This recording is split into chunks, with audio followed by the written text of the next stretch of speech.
মিষ্টি আলু ক্ষেত। আসলে যেহেতু আমরা কৃষক, কৃষিকাজ নিয়ে কথা বলতে পছন্দ করি, তাই কৃষিকাজগুলো একটু একটু করে দেখানোর চেষ্টা করি। কৃষিকাজ দিয়ে আমাদের বাঙালির ঐতিহ্য, কৃষিকাজ নিয়ে আমরা এগিয়ে আছি অনেক। কৃষিকাজকে আসলে সবাই একটু একটু সবাই ভালোবাসে। কৃষিকাজ কিন্তু অল্প অল্প করে সবাই করে থাকেন। আসলে আমাদের বাংলাদেশের যে কৃষিকাজ, তাই আমরা সবচেয়ে বেশি প্রাধান্য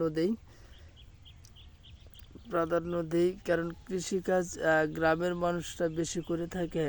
কৃষিকাজকে অনেক বেশি প্রাধান্য দিয়ে থাকে। যারা গ্রামে থাকে, কৃষিকাজ করে, নিত্য নতুন সবজি চাষ করে তারা জীবনযাপন করে। এটা মিষ্টি আলু ক্ষেত। পুরা প্লটটায় ঘুরে ঘুরে দেখানোর চেষ্টা করলাম।